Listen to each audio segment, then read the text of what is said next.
What's up, everybody? It's your boy AD, and that's all day. I'm in the spot to do the SmackDown review for October 21st, 2022. The headline for the night was Logan Paul takes down Jey Uso with one lucky punch amid the Bloodline's turmoil. So here we go, man. I mean, honestly, this episode, man. It kind of was kind of like nothing too different, Like a lot of things that I've been saying and I've been talking about, it has been kind of true and really kind of shows the progression and the change of what's going on. But I'm going to let you fill y'all in on what happened, though. Let me fill y'all in, starting with the first thing, which was probably the best thing out of the whole night to me. I mean, it was still kind of predictable, don't get me wrong, but the match and what happened afterwards was pretty decent, but wow. And that was Solo Sikoa going against Sheamus. Now, obviously, Solo is going to win because Solo has been on a tear. He's just been winning all over the place. Like I said, certain people are favored, like Solo, from NXT. And then the numbers, that's what be bothering me too. It's like almost every match is somebody outside the ring who's going to interfere and mess the match up. That happens way too much. And yeah, Sheamus had the brutes with him, but Solo had Jay, Jimmy, and Sammy. So it was like 4-on-3, basically. So that's already letting you know that Solo was going to get the win because that's what happened. It was a pretty decent match, though. But that's what ended up happening, though, man. They ended up jumping in, just fun. It was finna be some fights, boy. Fights was breaking out outside that ring. But the brutes ended up getting beat up. They flipped the table on the brutes, man, which was wild. And then they ended up taking, giving him a chance, Solo a chance to win with the little rock bottom move he do. And Solo ended up winning that one, man, which I already figured. And then after the match, Jay and them just went crazy and just started beating the hell out of Sheamus, man. Then they stuck his arm in the chair and just started just going ham with another chair on his arm. So Sheamus got messed up after that match, man. And the brutes couldn't even help him. They couldn't even help him. But this was actually decent. Like, this wasn't, I'm not going to say it's great because it was predictable. And it not only was it predictable, the interference, but it was still had some excitement, and the match wasn't that bad. Yeah, here it go right there, man. They laid it in on Sheamus, man. Oof, I was like, damn, when I seen that. Then you had Bray Wyatt deliver the haunting address to the WWE Universe. This was garbage. I'm sorry, this is crap. Bray Wyatt has not won me over yet. He's not wrestling nobody. He's not doing anything. Like I said, why do certain wrestlers get treated so bad and get so little time for no reason? But this guy and other people, they can show up, do nothing, talk to you crazy, break character, be evil as shit, and basically even talk down to the audience. But y'all are like, oh, this is so great. I mean, damn, this dude has been here for almost 3 weeks now, and it's literally been the same old evil demonic promo stuff. He ain't doing nothing. All he been doing is pandering. It's not, I don't care. Some people might be like, well, it's good to drag it out. Nah, man, he should be fucking doing something. This ain't entertaining.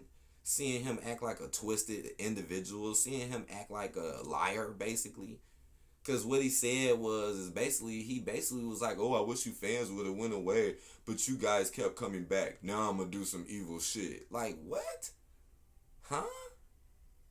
It's like pandering to how the audience been kissing his butt.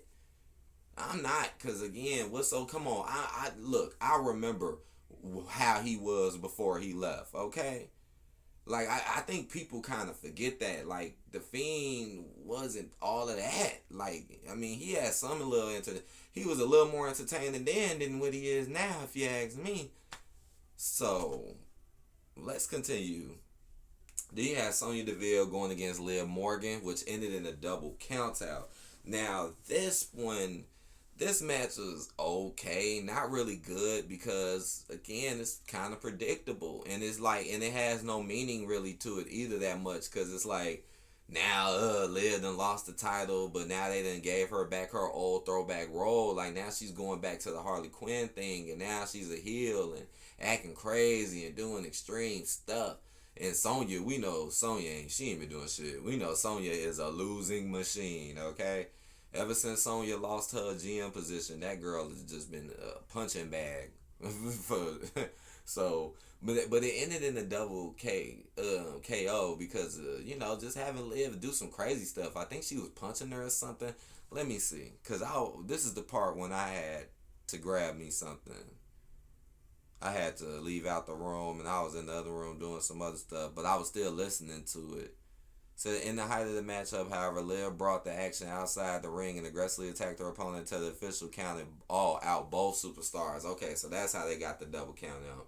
So here we go. Liv doesn't care about the rules. She's evil. Kind of disappointed because, again, I'm still disappointed with all the heels. It's like heel versus heel all over the place. Just like that first match, Solo versus Sheamus. That's basically heel versus heel, yo. And, Sonya versus Liv. Heel versus heel. It's like, what is up with the faces? Y'all don't care about, man, there's a lot of shit that y'all don't care about no more, I see. Alright, Sami Zayn attempts to stop Jey Uso from going after Logan Paul. Yeah, and that's what happened behind stage. After the win, they was all pumped up, and they were like, oh, well, because Logan was supposed to be speaking. So here we go. Logan just gets all this time and all this shine and doesn't have to do any. See, this is why a lot of people are disappointed with Logan Paul. Because you're not really a wrestler and you're not really involved in this stuff, but you're getting all this play and attention and shine. Like, and you barely done any matches. But they can say, oh, you can go against the best. And that's why a lot of people get upset. It's like, what about all the other folks, man, who've been here trying to put that work in, but we got to waste all this time with Logan Paul, who keeps getting the one-up every time you see him. But anyways, here we go. Jay wants to go interrupt Logan's stuff, but Sammy is like, yeah, Roman said not to do it. So here we go, where Sammy act like he said, Roman told Sammy what to do, like he just don't care about Jay no more. And then here go them playing the same old hothead bullshit. I mean, this wasn't good, man. That segment wasn't good because you're playing the same stuff. Like I've been saying, you keep constantly making Sammy look good, even though Sammy. And remember how I was like, notice how Sammy completely lied on Jay and said he didn't help. So why are you still cool with him? Why, again, see what I'm saying? So that just got overlooked and acknowledged. It just completely overlooked, like Sammy didn't lie like that. But they're going to sit here and keep constantly making Jay look like the stupid ass. And that's why it's annoying. It's getting played out. You keep doing it.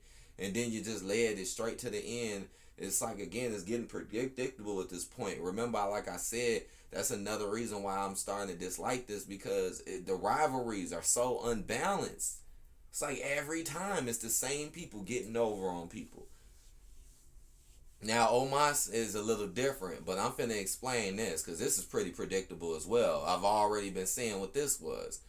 But, okay, Omos and them finally got in the ring together, okay? So, Braun came out first. He was talking mess, telling them to come out. MVP comes out. He's talking mess. They're both talking a little mess. And then that's when MVP is like, oh, I didn't say he wasn't here. So, he invites Omos in the ring. We actually see them stand side by side, face to face, which was actually a little interesting because they're both really tall. But you see, Omos is just slightly a little taller than him. And then they was just staring each other up, you know what I'm saying? Now, when I first seen this, like, I was instantly thinking in my mind, like, okay, they're going to let Omos get a little edge over Braun because Omos is the heel. And they're just going to let him get a little something on him because at the end of the day, he's going to lose at the pay-per-view. And that's exactly what happened. He just pushed Braun out the ring, and then they left. You know, that was it. So he got a little push on them, and that was it. So, but again, not that great. Not that great. It's okay, but not that great because you know the outcome. You know damn well Braun Strowman is going to win this. It ain't no doubts about it. It's getting too predictable. Like, do something sometimes to let people feel like maybe other people might have a chance. That little push don't mean nothing, man. It's just like with Bobby and Brock. Oh, they'll let Bobby do with the little stuff what he did while holding him back at the same time. But at the end of the day, it doesn't matter because Brock is going to come in there and beat him in the pay-per-view. So it doesn't matter. Then you got Dakota Kai. Oh, right. Let's not forget, Damage Control is now the Looney Tunes to me. So you got the Looney Tunes going against Raquel Rodriguez and Shotzi. Now, I was slightly interested in this match because I was thinking to myself, I'm like, maybe they'll do Raquel. But at the end of the day, I was telling people that I was leaning more towards the Looney Tunes winning. Why? Because of Shotzi. They don't really care about Shotzi. Shotzi is not in a good position right now. And I can't believe people actually think she is. She is not in a good position right now. She's been getting played the whole time to where she is. If you really fully pay attention to what Shotzi been going through these months, she's been get buried by the same people she's tagging up with. They were just embarrassing Shotzi and making her lose left and right by Aaliyah, Raquel, all these people. And now Aaliyah disappears for some odd reason after Raquel loses the title to the Looney Tunes, and now magically Shotzi gets grouped up with them so she can still fight them without Aaliyah. But all the attention is really for Raquel. It ain't for Shotzi. That's why they didn't win these titles tonight. If Shotzi was really that important and really about something on the come up, they would have won. They didn't. I knew the Looney Tunes was going to win. Because again, NXT, these NXT people are being pushed way harder. I mean, just go look at NXT. A lot of these WWE wrestlers you ain't been seeing lately, they on NXT now. Why the NXT people are over here now? Come on now. It's just getting more and more blatant as time continues. But I will say this though, the match actually did turn out to be a little better than what I expected. Both teams put in some decent work. I will admit that. It wasn't a terrible match, but the outcome, and here we go again where it's 3-on-2. Bayley is outside the ring, so obviously Bayley is going to interrupt, mess the match up, and that's exactly what happened, and that's getting annoying too. Here we go, 3-on-2. So yeah, whoever has the highest numbers is going to win. Now with the Rey Mysterio match, that's a little different, and I predicted that as well, but that one is a little different because I know people will be like, well, it was 3-on-1 with Rey. But see, here's the thing. See, you got to think ahead. This is wrestling. You got to always think ahead. But I explain that soon. What's the plans for Rey? Because I've already been saying it. It's like all this stuff I've been saying, and I'm just steady coming back showing y'all the progression into stuff that I've been saying for the past weeks, almost a month now. Then you had Ray go against Ludwig. Now, I know some people might be like, what? Ray went against Ludwig? Yeah, because they came up to Ray, Ludwig and the other guy, and they was laughing at him like, oh, you're not going to beat Gunther. You ain't no match for him. So Ray was like, all right, well, I'll just take on you then. Because, Ray got a title shot coming up in a few weeks against Gunther. So here go the match. Now, I know it's 3 against 1, and I know it's like, okay, well, this was different. But here's the thing, though. Remember, that's like the big new hype right now is Ray coming over to SmackDown and acting like the whole Sun thing ain't existing no more. See, what they're doing right now is just the same thing they're doing with other people, letting people get a little bit of something because they know at the when it really comes down to it, they're going to lose. Obviously Ray is going to win this match against a lackey, Ludwig Kaiser, when he won a whole battle royal between 4 way more challenging opponents. So yeah, we're gonna give Ray this win to keep him looking good and strong, to make it seem like he got a shot against Gunther. And then when he gets to Gunther is gonna tear his ass up. So yeah, Ray can win tonight against the lackey, but he ain't gonna beat the head man. He ain't gonna beat the head dude in charge though. So magically the numbers don't make sense anymore because of the plans for the future. And last but not least, Sami Zayn attempted to stop Jey Uso's attack on Logan Paul. Logan Paul knocked out Jey Uso with one lucky punch. So, yeah. So again, Jey is just a goofy. He's a hothead. This is implying more of Roman going against Jey too. This kind of implies a little bit more on that. Because here goes Jey just not giving a damn about his orders and stuff. And it's just weird. It's just weird how Roman flipped like that, man. And Jey just don't care. Oh, I'm a hothead. Again, keep making him just seem dumb and like he don't want to obey no more, but never doing anything about Sami. It's so stupid. So he just comes in the ring, attacks Logan Paul, and was actually kicking his ass, man. Jay was actually beating his ass. So it really makes you think what Roman is gonna do to him, because Jay was working him, beating him up, man. Jay could have just did whatever he wanted with him. And then fucking Sammy comes in, no, stop beating him, stop beating him. Roman said, don't be here, leave. And then Jay, he was staring at him for a minute, acting like he was gonna leave.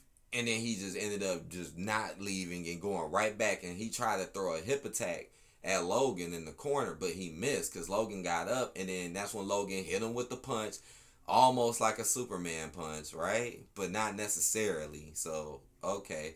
Hits him with a punch, and now Jay's out, which doesn't really make much sense when you really think about it. Like, how the hell did Jay just lay the smackdown on your ass? But you wasn't out, but you get one little punch. That's why they calling it a lucky punch. Gave you one punch, and you're just out. That don't make sense at all. And it just makes Logan Paul look good again. It's the same old shit. But what really pissed me off, besides that, because that obviously pissed me off, but what really made me mad is the fact that once he left, Jay didn't do nothing. I mean, Sammy didn't do nothing. So Logan just got the stunt front. He jumped right over the ropes, close as hell to Sammy, and Sammy just sat there and didn't do anything. And I still find that fucked up. Like, okay, so what if Roman said don't attack him? So Roman don't care about Jay getting fucked up and beat up? I thought we had each other's backs. Why all of a sudden he gets knocked out and you just don't defend him? You just allow him to get knocked out. That ain't cool. That don't make no goddamn sense how fucking Logan Paul by himself can act like he can take on the whole bloodline. Come on, man. This is stupid. This is dumb. And it's annoying. And at least I'm happy that a lot of people kind of notice that this ain't good. Because a lot of other stuff I talk about, people ain't really caught on yet, even though it's getting more and more clear. But this, yeah, people definitely, a lot of people aren't liking the Logan Paul thing, which is good, because you shouldn't like it. You shouldn't. It's nothing really to be excited about. And again, you already know what's going to happen in the future. You already know Roman is just going to beat him. Roman ain't losing to Logan. No. They're just going to make Logan look super great until he loses to him, you know? And then because they got more plans for Roman's loss. Roman loss is coming. It's definitely coming next year. Definitely. So they want it to be something more bigger and dramatic, you know. It's probably some other stuff I could have talked about. Like, I heard about Theory going back to NXT. That's pretty messed up, man. Because Theory was the Money in the Bank champion. And to make Theory go back to NXT, but then have Johnny Gargano all over the place, what type of stuff is that? That don't make no sense. Theory, you go back. Even though you were Money in the Bank and you were in the big leagues, you go back. But Johnny G, here, you step in. Yeah, we like you. Johnny G is not all of that, man. For real. Theory, I'm way more of a Theory fan. Man. Well, I give this episode a 2 out of 5. It wasn't that good. The beginning to me was the best. Like the Sheamus solo, that was like probably the best thing going. And just that, like, everything else is kind of whack, man. So I hope y'all enjoyed this. You know, I will see you guys on the later tip. And we'll see what happens on Raw. Oh, and one more thing. Oh, right, with Ronda. Let me talk about that real quick. Ronda, so they had a quick segment with Ronda Rousey, and she basically came out and was like, oh, I can challenge whoever I want whenever I want. It's an open challenge. So this is what I be saying. Like, notice how certain stars get treated than other people, like Bianca. So Bianca basically got embarrassed her first 2 weeks and didn't have any type of shine. And but here we go. Ronda wasn't there last week, which is good because you don't have to get embarrassed. And then look, now this week she gets to pick and choose who she want to fight and act like a total badass and act like she could fight who she want. While Bianca, first week she runs in and helps Candice LeRae, who never helped her at all, running in helping people that you shouldn't help, but you're champion just to still get beat up. How embarrassing. No special segments for her, nothing for her. And then what happened the week after that? You throw her in a match with Candice LeRae. Nothing built up for her like Ronda. No shine, just like other champions. No real shine for them. Just throw you in a match with Candice LeRae, and then you lose because of interference, like you always do, and then you end up losing and getting embarrassed. Even though Candice LeRae beat Bayley, but now they got a match set up with you on Raw next to fight Bayley. So you just fight Bayley and get embarrassed by Damage Control all day. No real shine for Bianca, nothing special. Oh, but Ronda gets to look great as hell. Oh, but Seth Rollins get to look fucking amazing. He get to have 2-3 promos in one show, kick about 2 or 3 dudes' asses, and even win the title without even it fair. You see what I'm saying? But Bianca, she's just getting her ass whooped and just embarrassed. She's nothing. Oh, the Usos, they're just dumb as hell now, falling apart. Oh, Roman Reigns, he's just dumb as hell. He's not doing anything. He's just falling apart and obeying Sammy now. You see where this is going? Oh, but Ronda, she cannot get embarrassed and act like a total badass and be able to fight who she wants. But Bianca, no, she just keeps getting embarrassed and keeps fighting Bayley and getting embarrassed. Like I said, don't let that Extreme Rules match fool you, because that was still extra too if you really pay attention. And let me tell y'all this, and then I'm going to end it with this. Who do I think is going to win that match between Bayley and Bianca coming up? Bayley. Why? Because the title is not on the line. So that's going to be another third embarrassment in a row for Bianca. And here, this is a prediction. So when y'all see it happen, they'll be like, damn, money right. Because she's going to lose that match. Ain't nobody going to run and help her, probably. Like, just like with Shotzi. Remember I was like, why Shotzi kept helping Raquel, but Raquel never helped Shotzi? No. Come on, man. Come on. And she finna lose this match against Bayley. But the title is not on the line though. But it's still an embarrassment, and it's still gonna basically lead into more you and Bayley. Like, I wouldn't be surprised if they had a rematch with you and Bayley, just like they got a rematch with Karrion Kross and Drew, and they got a rematch. It's another rematch coming up soon too. So I don't know where, because I done heard a few people say this, like, oh man, now that Vince is gone, we're not gonna get all those rematches. We're still getting them. Just like how we got Seth Rollins and Matt Riddle main event rematch. Like literally a week or two later. While Logan. And that was funny too, how I predicted Roman not doing a damn thing too. I was like, man, ever since this whole Roman, Logan Paul, Triple H stuff came in, notice Roman ain't did nothing. And I was saying that too. Like, watch these dudes do a damn nothing until the pay-per-view come. But we supposed to be excited, see? But Roman is even starting to look weaker. He is. Come on now. But alright, I hope y'all enjoyed this one. I'm going to holler at y'all on the next one. You know, I've been trying better to make them longer and more detailed. But I watch these shows, and I know what I be seeing. But alright, talk to y'all later. Peace out.